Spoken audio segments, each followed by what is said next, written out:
Hello everyone, आज हम पढ़ने वाले हैं वेस्टर्न ब्लॉटिंग। वेस्टर्न ब्लॉटिंग और वेस्टर्न ब्लॉटिंग से जो 2020 में क्वेश्चंस आए हैं और प्रीवियस ईयर क्वेश्चंस जो आए हैं CSIR नेट GRF के, वो सब इस वीडियो में कवर करने वाले हैं। सो फर्स्ट चलते हैं, वेस्टर्न ब्लॉटिंग होती क्या है, क्या प्रोटोकॉल है वेस्टर्न ब्लॉटिंग का, लेबोरेटरी में कैसे परफॉर्म करते हैं western blotting. Then western blotting के कौन कौन से स्टेप्स हैं जिसमें CSIR नेट से क्वेश्चन आ सकता है। सो वेस्टर्न ब्लॉटिंग हमारी एक लेबोरेटरी टेक्निक है जिसके थ्रू हम फाइंड कर सकते हैं प्रोटीन्स का एक्सप्रेशन, कौन कौन सी प्रोटीन्स का एक्सप्रेशन आ रहा है हमारे सेल्स एक्सट्रैक्ट में, फाइंड कर सकते हैं by the help of western blotting. Western blotting ये जो फुल एक्सपेरिमेंट है ये हमारा 3 पार्ट्स में डिवाइडेड है। फर्स्ट, हम प्रोटीन को सेपरेट करते हैं उसके मॉलिक्यूलर साइज के अकॉर्डिंग। सेकेंड, हम उस सेपरेटेड प्रोटीन्स को जेल से मेम्ब्रेन में ट्रांसफर करते हैं। थर्ड, हम अपनी इंटरेस्ट की प्रोटीन को सेलेक्ट करते हैं, प्रोटीन ऑफ इंटरेस्ट को सेलेक्ट करते हैं by the help of antibodies. So हमारे ये 3 स्टेप्स हैं वेस्टर्न ब्लॉटिंग के। फर्स्ट देखते हैं फर्स्ट स्टेप कैसे परफॉर्म होता है। हमें SGS page, sodium dodecyl sulphate polyacrylamide gel electrophoresis perform करना है अपनी प्रोटीन को सेपरेट करने के लिए साइज वाइज। अपनी प्रोटीन को मॉलिक्यूलर वेट के अकॉर्डिंग सेपरेट करने के लिए हमें SGS परफॉर्म करना है। SGS में हम प्रोटीन को सेपरेट करने वाले हैं उनके मॉलिक्यूलर वेट के अकॉर्डिंग। सो लेबोरेटरी में कैसे परफॉर्म करते हैं SGS पेज, क्या होता है, हमारे पास वो फुल प्रोटीन्स हैं जिसमें हमारा कंटेंट है, मिक्सचर है प्रोटीन्स का, उसमें से हमें अपनी प्रोटीन फाइंड करनी है। हमने वो मिक्सचर ऑफ प्रोटीन है हमारे पास लेबोरेटरी में। अब हम क्या करेंगे, पहले हम जेल प्रिपेयर करेंगे क्योंकि ये सोडियम डोडिसाइल पॉलीएक्रेमाइड जेल इलेक्ट्रोफोरेसिस है। जेल इलेक्ट्रोफोरेसिस है, हमें जेल चाहिए, हम जेल प्रिपेयर करते हैं। जेल कैसे प्रिपेयर करते हैं, जेल हम 2 प्लेट्स होती हैं, ग्लास प्लेट्स, उनके बिटवीन अपना जेल प्रिपेयर करते हैं लेबोरेटरी में ही। ओके, जेल प्रिपेयर करने के लिए पहले हम अपनी प्लेट्स को कास्टिंग ट्रे में लगा लेते हैं, अच्छे से अपनी प्लेट को कास्टिंग ट्रे में फिट कर लेते हैं। जब हमारी प्लेट कास्टिंग ट्रे में फिट हो जाती है तो हम उसमें वाटर पोर करके देखते हैं कि कहीं से कोई लीकेज तो नहीं हो रहा। कहीं से कोई लीकेज नहीं हो रहा है तो अब हम जेल को फॉर्मेशन स्टार्ट करते हैं। जेल 2 टाइप्स के होते हैं, स्टैकिंग जेल, सेपरेटिंग जेल। क्या इनका फंक्शन है, क्यों इनका नाम डिफरेंट है, क्यों 2 डिफरेंट जेल यूज करें, वो हम अभी आगे बात करेंगे। जो हम सेपरेटिंग जेल फॉर्म करते हैं, सेपरेटिंग जेल का जो कॉन्स्टिट्यूएंट्स होते हैं उसमें हमारा एक्राइलमाइड जेल यूज हो रहा है तो उसमें हमारा एक्राइलमाइड मेन कॉन्स्टिट्यूएंट है। एक्राइलमाइड यूज करते हैं, साथ में हमारा बिस एक्राइलमाइड यूज करते हैं उसकी क्रॉस लिंकिंग के लिए। देन हम इसमें वाटर यूज करते हैं एंड ट्रिस बेस यूज करते हैं बफर की तरह उसका pH मेंटेन करने के लिए। यहाँ पे ट्रिस बेस का जो pH होता है वो 8.8 होता है एंड इसका pH 8.8 क्यों होता है और इसको मेंटेन करना क्यों जरूरी है, इसके रिगार्डिंग हम आगे बात करेंगे। और इसमें हम अमोनियम पर sulphate APS and timid use करते हैं। पहले हम APS पोर करते हैं, APS ही एक्राइलमाइड को जेल में बदलेगा। एक्राइलमाइड हमारे सिर्फ मोनोमर्स हैं, उनसे हमारा फुल पॉलीमराइज होकर जेल बनना है, उसके लिए APS और टिमिड रिस्पॉन्सिबल है। APS पॉलीमराइजेशन करता है बट APS को कौन इनिशिएट करता है पॉलीमराइजेशन करने के लिए, वो है टिमिड। तो सबसे पहले हम अपना फुल प्रिपेयर कर लेते हैं, लास्ट में टिमिड डालते हैं। जब भी हम टिमिड डालेंगे तो जब भी विदिन 1 मिनट हमारा फुल पॉलीमराइजेशन स्टार्ट हो जाएगा। सो हमें टिमिड एंड में डालना होता है। ओके, जैसे ही हम उसको पोर करने वाले हैं प्लेट्स के बिटवीन, जब भी हम टिमिड डालते हैं, सो पहले हम सेपरेटिंग जेल को पोर कर देते हैं, टिमिड डालते हैं उसमें और सेपरेटिंग जेल को पोर कर देते हैं। अराउंड 15 to 20 मिनट्स में हमारा ये सेपरेटिंग जेल सॉलिडिफाई हो जाता है। इतने हम अपना स्टैकिंग जेल प्रिपेयर करते हैं। ओके, स्टैकिंग जेल प्रिपेयर करने के लिए सारे कॉन्स्टिट्यूएंट्स वही हैं, बस हमें ट्रिस बेस है वो डिफरेंट pH का यूज करना है, वो हमें 6.8 pH का यूज करना है। अब हमने इसको 6.8 pH का क्यों यूज किया और उसको 8.8 pH का क्यों यूज किया, ये हम अभी आगे डिस्कस करेंगे। इसको भी हमने लास्ट में टिमिड डाल के सॉलिडिफाई कर दिया। जब हमारा सेपरेटिंग जेल सॉलिडिफाई हो चुका था उसके बाद हमने स्टैकिंग जेल को पोर किया और उसको भी सॉलिडिफाई कर दिया।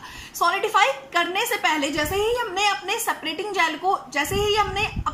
जेल को पोर किया, जब भी हम उसमें कॉम भी इंसर्ट कर देते हैं। सबसे बेस्ट वे होता है कि हम उसमें कॉम बाद में इंसर्ट करें, जैसे ही पोर करें जब भी कॉम इंसर्ट करते हैं। कुछ स्टूडेंट्स ऐसा भी करते हैं कि पहले कॉम इंसर्ट करते हैं देन उसको पोर करते हैं, वो आपकी हैंडलिंग पे डिपेंड है कि आप कैसे करते हैं। ओके, देन हमारा उसको हमने सॉलिडिफाई होने के लिए रख दिया। इतने हमने अपना सैंपल प्रिपेयर किया। सैंपल कैसे प्रिपेयर होना है, सैंपल क्यों प्रिपेयर करा है, क्योंकि हमें उस सैंपल को लोड करना है वेल्स में जो हमने अभी जेल बनाया है। देन हमारा इस जेल के थ्रू हमारा ये सैंपल जो है, ये जो प्रोटीन है हमारी, ये मॉलिक्यूलर वेट वाइज सेपरेट हो जाएगी, मॉलिक्यूलर वेट वाइज ये हमारी डिस्ट्रीब्यूट हो जाएगी जेल में। ओके, जेल सॉलिडिफाई हो रहा है हमारा। इतने हमने अपने सैंपल प्रिपेयर किया। सैंपल प्रिपेयर करते वक्त सैंपल में हम, प्रोटीन सैंपल में हम एसडीएस यूज करते हैं। एसडीएस क्यों यूज करते हैं, क्योंकि एसडीएस एक तो डीनेचर कर देता है हमारी प्रोटीन को, और साथ में एसडीएस नेगेटिव चार्ज प्रोवाइड करता है प्रोटीन को। नेगेटिव चार्ज का क्या बेनिफिट रहेगा, फुल ओवरऑल प्रोटीन्स के ऊपर नेगेटिव चार्ज आ जाएगा। फुल ओवरऑल प्रोटीन्स के ऊपर नेगेटिव चार्ज आ जाएगा। जब उस पर नेगेटिव चार्ज आ जाएगा तो वो हमारा नेगेटिव टू पॉजिटिव, पॉजिटिव की तरफ मूव करेंगी, प्रोटीन्स हमारी पॉजिटिव की साइड मूव करेंगी, इसलिए उसको नेगेटिव चार्ज देना जरूरी है। यहाँ पे उसके ऊपर नेगेटिव चार्ज आ चुका है, एसडीएस ने नेगेटिव चार्ज लाया। सेकेंड हम यूज करते हैं बीटा मरकैप्टोइथेनॉल अपना सैंपल प्रिपरेशन में। बीटा मरकैप्टोइथेनॉल का क्या यूज होता है, बीटा मरकैप्टोइथेनॉल हमारा डीनेचरिंग एजेंट है जो कि हमारे डाइसल्फाइड बॉन्ड को ब्रेक कर देता है। इन दोनों ने मिलकर प्रोटीन को डीनेचर कर दिया है, साथ में प्रोटीन पे यूनिफॉर्म वे में एसडीएस अटैच कर दिया है। एसडीएस यूनिफॉर्म वे में अटैच होता है। एसडीएस को फर्क नहीं पड़ता कि वो हमारा पॉजिटिव अमाइनो एसिड से अटैच हो रहा है, नेगेटिव अमाइनो एसिड से अटैच हो रहा है, नॉन पोलर अमाइनो एसिड से अटैच हो रहा है, उसको सिंपल यूनिफॉर्म वे में अटैच होना होता है। वो अटैच हो चुका है हमारा। थर्ड कंपोनेंट हम सैंपल प्रिपरेशन में यूज करते हैं ब्रोमोफिनॉल ब्लू। ब्रोमोफिनॉल ब्लू क्यों यूज करते हैं, क्योंकि जब भी हमारा जेल रन होगा, जब भी हमारा जेल रन होगा प्रोटीन भी हमारी सेपरेट होंगी। तो प्रोटीन कहाँ तक पहुंची, तो ब्रोमोफिनॉल ब्लू हमारे पास एक मार्कर की तरह है कि हमें पता चल जाएगा कि हमारी प्रोटीन कहाँ तक पहुंची है। ब्रोमोफिनॉल ब्लू सबसे आगे चलता है, तो जब भी ब्रोमोफिनॉल ब्लू हमारे जेल के एंड तक पहुंच जाएगा, हमें पता चल जाएगा कि अब हमें जेल को स्टॉप करना है, अब हमें इलेक्ट्रिक फील्ड जो है उसको स्टॉप करना है, इलेक्ट्रिक चार्जेस को स्टॉप करना है। तो हम ब्रोमोफिनॉल ब्लू भी यूज करते हैं। सेकेंड हम यूज करते हैं ग्लिसरॉल। ग्लिसरॉल क्यों यूज करते हैं, ग्लिसरॉल यूज करते हैं डेंसिटी प्रोवाइड करने के लिए अपने सैंपल्स को, एंड वाटर यूज करते हैं, साथ में ट्रिस बेस यूज करते हैं बफरिंग एजेंट की तरह।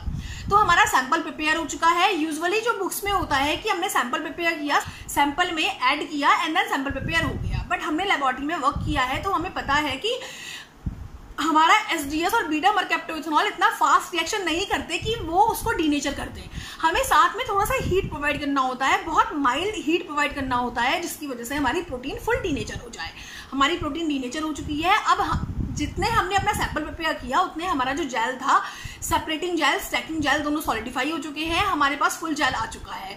उस जेल को हम एपरेटस में रखेंगे, साथ में हम अपना रनिंग बफर डालेंगे। रनिंग बफर यूज करते हैं जिससे कि उससे रन होगा, हमारा पूरा का पूरा जेल रनिंग बफर की हेल्प से रन होगा।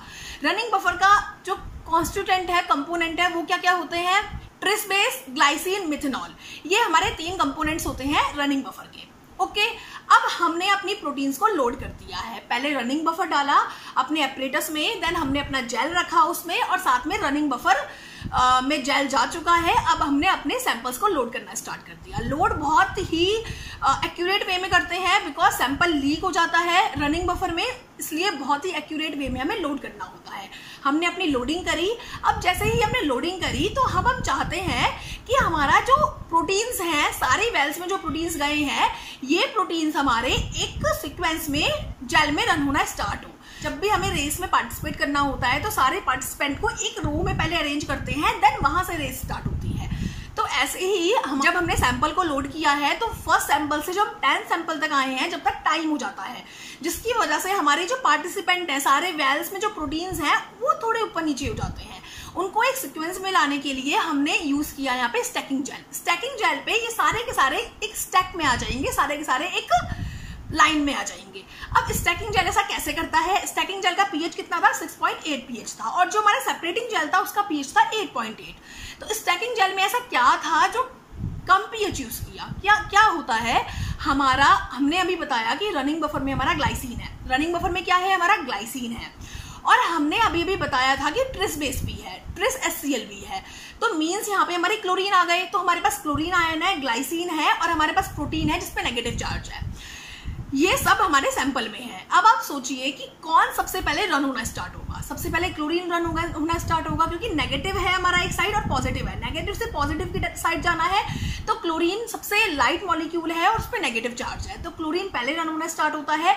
फिर हमारी प्रोटीन्स है, क्योंकि उस पर भी एसडीएस की वजह से नेगेटिव चार्ज है, वो रन होना स्टार्ट होती है।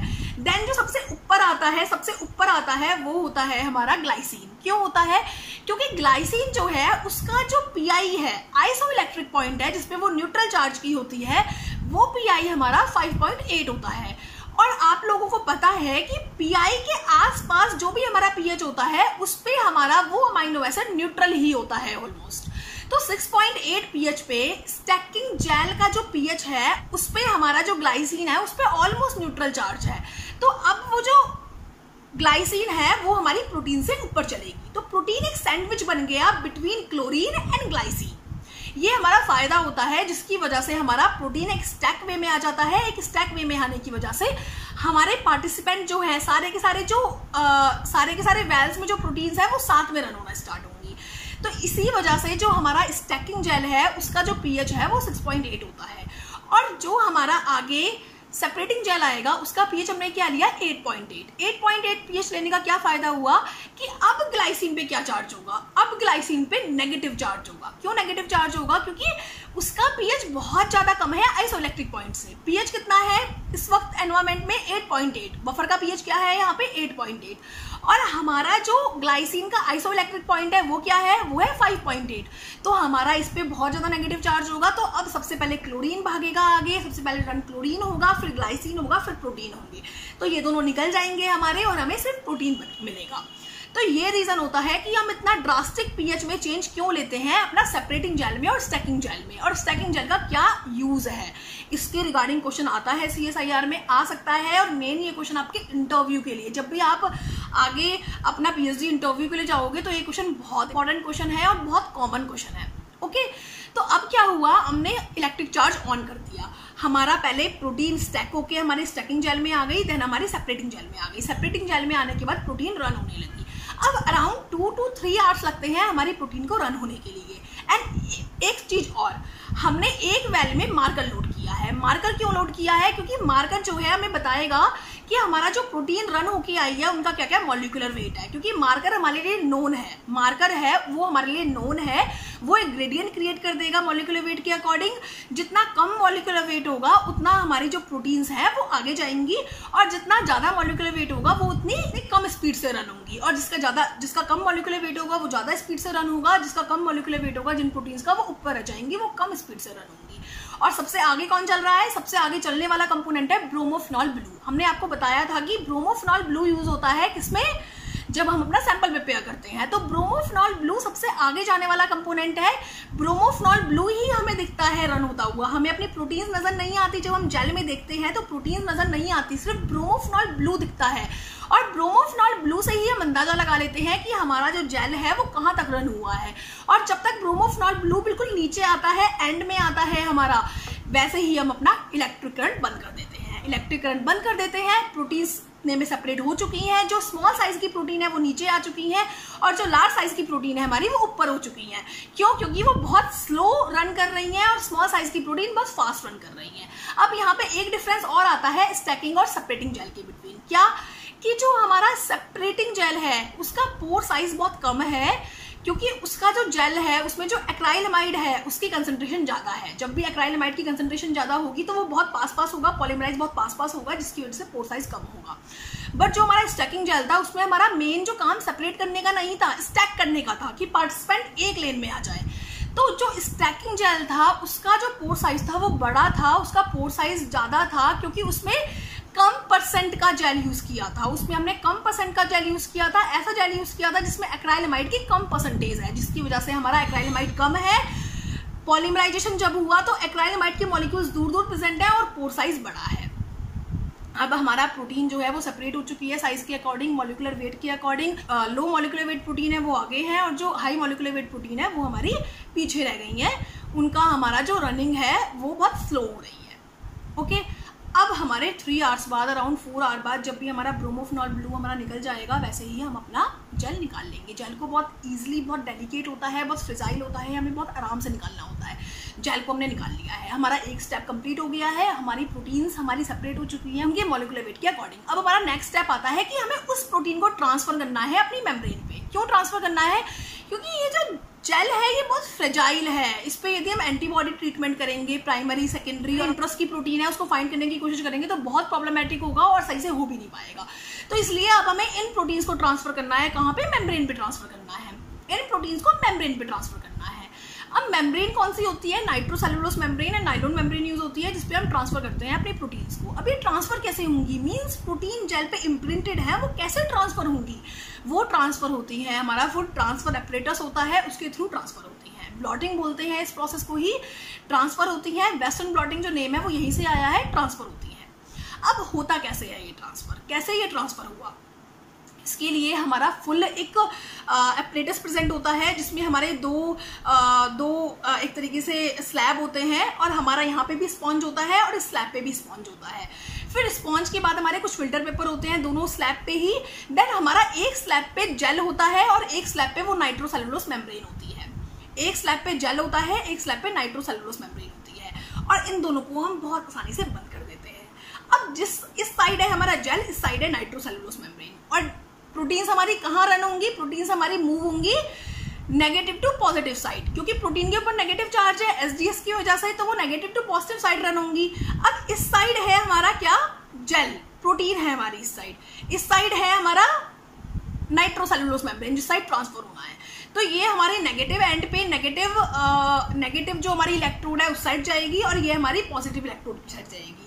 और हमने इन दोनों की डायरेक्शन को अपोजिट कर दिया तो हमारी प्रोटीन ट्रांसफर नहीं हो पाती है। ये बहुत सारे स्टूडेंट जब फर्स्ट टाइम वेस्टर्न ब्लॉटिंग करते हैं लेबोरेटरी में तो बहुत गलतियां होती हैं इस टाइप की, तो इस गलती को बिल्कुल मत करिएगा। जो हमारा जेल वाली साइड है, वो हमारी नेगेटिव इलेक्ट्रोड की साइड आती है, और जो हमारी नाइलॉन और नाइट्रोसेलुलोज मेम्ब्रेन वाली साइड है वो हमारी पॉजिटिव इलेक्ट्रोड की साइड जाती है। अब क्या होगा? इस पूरे के पूरे जो हमारा एपरेटस है इसको हम ट्रांसफर बफर में रख देते हैं और साथ में इलेक्ट्रिक करंट सप्लाई करते हैं, जिसकी वजह से जो हमारी प्रोटीन्स हैं वो हमारी जेल में से मेम्ब्रेन में आ जाएंगी, क्योंकि प्रोटीन मूव करेंगी फ्रॉम नेगेटिव टू पॉजिटिव। और ये भी हमारा अराउंड 2 to 3 आवर का प्रोसेस होता है। और हमारी जो प्रोटीन्स है वो इम्प्रिंट हो जाती हैं किस पे? नाइट्रोसेलुलोज मेम्ब्रेन पे, नाइलॉन मेम्ब्रेन पे इम्प्रिंट हो चुकी है, जो प्रोटीन्स हमारी जेल पे थी। जेल फ्रेजाइल था, जेल को यूज नहीं कर सकते थे आगे के लिए, इसलिए हमने मेम्ब्रेन पे ट्रांसफर कर दिया उस प्रोटीन को। ब्लॉट का मतलब क्या होता है? सोक कर लेना। ब्लॉटिंग क्यों वर्ड यूज हुआ है वेस्टर्न ब्लॉटिंग के लिए? क्योंकि ब्लॉट का मतलब होता है सोक कर लेना, सोक आउट कर लेना। तो यही तो किया, मेम्ब्रेन ने प्रोटीन को सोक आउट कर लिया, प्रोटीन के बैंड्स को सोक आउट कर लिया जेल से, तो इसलिए हमने यहाँ पे वर्ड यूज किया वेस्टर्न ब्लॉटिंग। ओके, हमारी जो मेम्ब्रेन है उस पर फुल वही इम्प्रिंटेड में प्रोटीन आ चुकी है जैसी हमारी जेल पे थी। सेम टू सेम जैसा हमारा जेल पे था वैसा ही हमारा किस पे आ गया है? मेम्ब्रेन पे आ गया है। ये हो गया हमारा मेम्ब्रेन आ गई है, मेम्ब्रेन पे प्रोटीन है। अब हम कंफ्यूज हैं कि दिख तो कुछ रहा नहीं है मेम्ब्रेन में, प्रोटीन्स है भी या नहीं है, क्या हमारी प्रोटीन ट्रांसफर हो गई सही से जेल से मेम्ब्रेन में? हमें कंफ्यूजन है। वो कंफ्यूजन कैसे दूर होता है? हम पॉन्शियो यूज करते हैं। पॉन्शियो एस एक हमारी स्टेनिंग है, ये जाके बाइंड हो जाती है प्रोटीन पे और डार्क पिंक कलर देती है। देन हम इसको वॉश करते हैं तो हमारी सिर्फ बैंड्स पे प्रोटीन दिखती है और कहीं प्रोटीन नहीं दिखती। हमें पता चल जाता है कि इस जेल पे हमें पता चल जाता है कि इस मेम्ब्रेन पे प्रोटीन्स हैं, क्योंकि पॉन्शियो सीधा बाइंड होती है प्रोटीन से और वो डार्क पिंक कलर देती है। पिंक कलर वैसे पूरी मेम्ब्रेन पे हो जाता है, पर डार्क पिंक कलर कहाँ शो होता है? जहाँ पे हमारी प्रोटीन होती है। इफ पॉन्शियो में आपका डार्क पिंक कलर नहीं आ रहा है तो आप समझ लीजिए कि आपकी प्रोटीन ट्रांसफर ही नहीं हुई है। पॉन्शियो एस स्टेनिंग टेक्निक है जिससे हमें पता चल जाता है कि जो हमने अभी ट्रांसफर एपरेटस लगाया था उसमें कोई मिस्टेक तो नहीं हो गई है, कहीं हमारा इलेक्ट्रिक करंट गलत तो नहीं था, कहीं हमारी इलेक्ट्रोड गलत तो नहीं थी। तो पॉन्शियो स्टेनिंग से हमें पता चल जाता है। पॉन्शियो स्टेनिंग करने के बाद हम उसको वॉश करते हैं, जिससे कि वो जो स्टेनिंग है, नॉन कोवेलेंट बॉन्ड फॉर्म हुआ है हमारा मेम्ब्रेन का, प्रोटीन्स का, पॉन्शियो एस से, वो रिमूव हो जाए। वॉश करते हैं, 1x PBST लेते हैं, बफर लेते हैं, उसे वॉश करते हैं। थर्ड आता है कि अब हमें इस मेम्ब्रेन पे जो हमारी मॉलिक्यूलर वेट की, जो हमारी इंटरेस्ट की प्रोटीन है वो फाइंड करनी है। अब जो हमारी इंटरेस्ट की प्रोटीन है उसके अगेंस्ट हमारे पास एंटीबॉडी होगी, उसके अगेंस्ट हम एंटीबॉडी यूजुअली लेबोरेटरी में एंटीबॉडी ऑर्डर करते हैं। हम किसी भी कंपनी की, जिस भी कंपनी को हम प्रेफर करते हैं उस कंपनी की हम एंटीबॉडी ऑर्डर करते हैं, उसी की प्राइमरी एंटीबॉडी, उसी की सेकेंडरी एंटीबॉडी। ओके, हमने primary antibody and secondary antibody order कर लिया है। अब हम कैसे अपना प्रोटीन, जो हमारी इंटरेस्ट की प्रोटीन है, उसको कैसे फाइंड करेंगे कि वो एक्सप्रेस हो रही थी उन सेल्स में या नहीं हो रही थी। वो कैसे करते हैं, हमारे पास मेम्ब्रेन है, मेम्ब्रेन के ऊपर प्रोटीन्स हैं हमारी। अब इफ हम सीधा एंटीबॉडीज डाल देंगे प्राइमरी एंटीबॉडी, तो वो कहीं भी अटैच हो जाएगी, मेम्ब्रेन के ऊपर कहीं भी अटैच हो जाएगी। अब हमें ब्लॉकिंग करनी है। ब्लॉकिंग क्यों करनी है, जिससे कि अब हम प्राइमरी एंटीबॉडी डालें तो प्राइमरी एंटीबॉडी कहीं भी अटैच ना हो, फुल हमारा जो मेम्ब्रेन है वो ब्लॉक हो जाए। मींस मेम्ब्रेन पे जो प्रोटीन है वही जगह फ्री रहे और सारी जगह ब्लॉक हो जाए, जिससे कि प्राइमरी एंटीबॉडी सिर्फ प्रोटीन पे आके अटैच हो, आसपास मेम्ब्रेन से ना हो। तो हम ब्लॉकिंग करते हैं। ब्लॉकिंग स्टेप्स हम 15 to 20 मिनट्स के लिए करते हैं। हम ब्लॉकिंग स्टेप में अराउंड 5% BSA यूज करते हैं, बोवाइन सीरम एल्ब्यूलिन, और मिल्क भी यूज कर सकते हैं। ब्लॉकिंग करा हमने। ब्लॉकिंग करने के बाद हमने अपनी वो जो मेम्ब्रेन थी उसको पुट कर दिया जहाँ पे हमारी एंटीबॉडीज थी। सॉल्यूशन था, उसमें हमारी एंटीबॉडीज थी। हमने TBST लिया, उसमें हमारी कुछ अमाउंट ऑफ एंटीबॉडीज डाली और अपनी जो मेम्ब्रेन थी वो उसमें रख दी। तो अब हमारी मेम्ब्रेन पे जहाँ भी प्रोटीन है वहाँ पे, कौन सी प्रोटीन पे, जो हमारी इंटरेस्ट की प्रोटीन है, क्योंकि हमें पता है वो एंटीबॉडी किस प्रोटीन के अगेंस्ट है। हमें पता है कि ये हमारी एक एक्स प्रोटीन है, उसके अगेंस्ट है। अब एक्स प्रोटीन उस मेम्ब्रेन पे होगी तो हमारी वो एंटीबॉडी अटैच होगी, अदरवाइज नहीं होगी। हमारी एंटीबॉडी अटैच हो गई है। अब हम वॉशिंग करेंगे अगेन। वॉशिंग क्यों करेंगे, क्योंकि इधर उधर अटैच हो गई है किसी और प्रोटीन से, तो वो रिमूव हो जाए। और जगह से रिमूव हो जाएगी, पर हमारी एक्स प्रोटीन से रिमूव नहीं होगी, क्योंकि उन्होंने अब इंट्रैक्शन कर लिया है एंटीबॉडी ने और हमारी प्रोटीन ने। वॉशिंग के स्टेप करेंगे, अराउंड 2 to 3 स्टेप वॉशिंग के रखते हैं 1x TBST से। देन हम सेकेंडरी एंटीबॉडी पोर करते हैं। सेकेंडरी एंटीबॉडी पोर करते हैं। सेकेंडरी एंटीबॉडी उस जगह पे बाइंड होती है जहां हमारी प्राइमरी एंटीबॉडी बाइंड हुई है। प्राइमरी एंटीबॉडी कहाँ बाइंड हुई है, जहां पे हमारी प्रोटीन एक्स थी। सेकेंडरी एंटीबॉडी बाइंड होती है। सेकेंडरी एंटीबॉडी मोस्टली हमारी जो अटैच होती है वो हमारी किसी भी एंजाइम से अटैच होती है। वो अटैच हो चुकी है, अब हम फिर से वॉशिंग करेंगे। अब हम इसको चेक करेंगे अपना सबस्ट्रेट डाल के। सबस्ट्रेट को ऐड करेंगे, सबस्ट्रेट प्रोडक्ट बन जाएगा, केमिल्यूमिनेसेंस होके प्रोडक्ट बन जाएगा उस एंजाइम की हेल्प से। तो हमें पता लग जाएगा कि हमारी जो प्रोटीन थी वो हमारी एक्सप्रेस हो रही है। प्राइमरी एंटीबॉडी अटैच थी, सेकेंडरी एंटीबॉडी अटैच हुई। सेकेंडरी एंटीबॉडी या तो हमारी रेडियो लेबल्ड हो सकती है, तो ऑटो रेडियोग्राफी से हमें पता चल जाएगा। और यदि सेकेंडरी एंटीबॉडी हमारी रेडियो लेबल नहीं है, हमारी किसी भी एंजाइम से अटैच है, तो हमारी एंजाइम से अटैच है वो, अब हम कोई भी सबस्ट्रेट डालेंगे वो हमारा सबस्ट्रेट प्रोडक्ट में कन्वर्ट हो जाएगा उस एंजाइम की हेल्प से, और हमें पता चल जाएगा कि यस हमारी प्रोटीन एक्सप्रेस हो रही है, क्योंकि हमने सेकेंडरी एंटीबॉडी करने के बाद वॉशिंग भी किया है। सो जो भी हमारी सेकेंडरी बॉडी अटैच नहीं हुई थी ना, वो रिमूव हो गई। अब हमारी वही सेकेंडरी बॉडी बची है जो प्राइमरी से अटैच है, और वही प्राइमरी बची है जो एक्स प्रोटीन से अटैच है। तो यदि एक्स प्रोटीन एक्सप्रेस हो रही होगी तो हमारा सबस्ट्रेट जो है वो प्रोडक्ट में कन्वर्ट हो जाएगा, वो केमिल्यूमिनेसेंस होगा और वो हमें ल्यूमिनेसेंस देगा, जिससे कि हमें पता चल जाएगा कि हमारी प्रोटीन जो थी, जो हमें प्रोटीन हमें चाहिए, जिस प्रोटीन के लिए हम पूरा एक्सपेरिमेंट कर रहे हैं, वो एक्सप्रेस हो रही है और इस जगह एक्सप्रेस हो रही है। हमें साथ में पोजीशन भी पता चल जाती है, जिससे हम मॉलिक्यूलर वेट भी फाइंड कर सकते हैं। तो ये होती है हमारी वेस्टर्न ब्लॉटिंग। वेस्टर्न ब्लॉटिंग से हमें फुल प्रोटीन एक्सप्रेस हो रही है नहीं हो रही है ये पता चल जाता है। ये मोस्टली हम जब करते हैं, जब हमने कोई भी सेल एक्सट्रैक्ट लिया, हमें देखना है कि इस सेल एक्सट्रैक्ट में हमने कोई ड्रग ट्रीटमेंट किया, हमें देखना है कि इस ड्रग की वजह से उस प्रोटीन का एक्सप्रेस हो रही है नहीं हो रही है, ज़्यादा अमाउंट में एक्सप्रेस हो रही है कम में हो रही है। तो हम ये पूरा वेस्टर्न ब्लॉटिंग परफॉर्म करते हैं और उस प्रोटीन के अगेंस्ट एंटीबॉडी यूज़ करते हैं, primary antibody, secondary antibody use करते हैं। देन हम इनसे हमारा चेक करते हैं कि वो प्रोटीन एक्सप्रेस हो रही है या नहीं। सो ये था हमारा वेस्टर्न ब्लॉटिंग, जिसके रिगार्डिंग क्वेश्चन आता है CSIR में। वेस्टर्न ब्लॉटिंग बहुत इंपॉर्टेंट है CSIR के लिए, एवरी टाइम क्वेश्चन आता है वेस्टर्न ब्लॉटिंग CSIR में। वेस्टर्न ब्लॉटिंग, SDS पेज, जो हमने वेस्टर्न ब्लॉटिंग में SDS पेज पढ़ा उससे क्वेश्चन आते हैं। वेस्टर्न ब्लॉटिंग से 2020 में क्वेश्चन आया हुआ है। इससे नेक्स्ट वीडियो में हम 2020 का वेस्टर्न ब्लॉटिंग का क्वेश्चन एंड और भी प्रीवियस ईयर में जो वेस्टर्न ब्लॉटिंग के क्वेश्चन आए हैं उनको डिस्कस करेंगे। So best of luck.